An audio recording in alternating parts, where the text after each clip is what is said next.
One of the most common warnings you can see in the Ford Escape is engine fault, service now. It's especially common with less reliable 1.6 and 1.5 EcoBoost engines, but can also be seen in the 2.5-liter engine in the third generation of the SUV.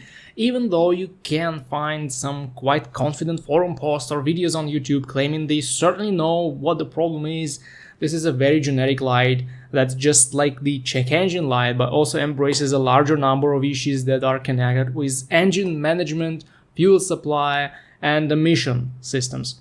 The best scenario would be to get a scanner and read the codes. You may even get by with a free OBD reader from a local car parts store, but it would also be nice to get a Ford-compatible high-end scanner to communicate with all possible control modules. If you want to give it a wild guess repair first, I would start with the battery. If the battery voltage drops heavily when you are cranking the engine, it may affect a lot of electronic units and modules in your car. This will set codes in them and may easily lead to almost all kinds of warnings and lights on the dash.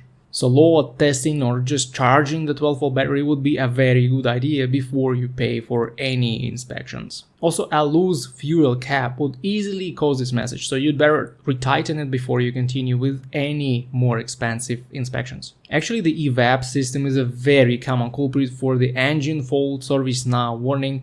In a lot of cases, is the purge valve or the EVAP canister leak, but in such cases you will have specific codes in the engine control unit, so it makes sense to read codes first. Also, it's not uncommon that a certain control module like the engine control unit or transmission control unit, or more commonly powertrain control module, would cause this if they spontaneously go offline and online again. So they may have a loose connection or may be fried for some reason.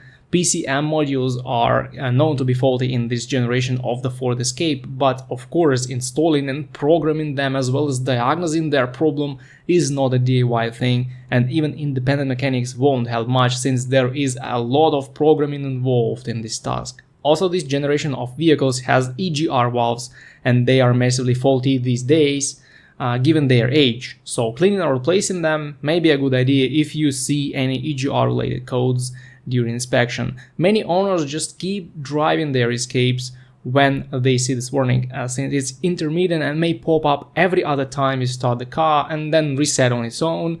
But this means the vehicle is struggling to work properly, and it's not a good idea to just ignore it. Fortunately, now mechanics have a lot of data to figure out what exactly causes this issue in your car, so inspections shouldn't be extremely expensive.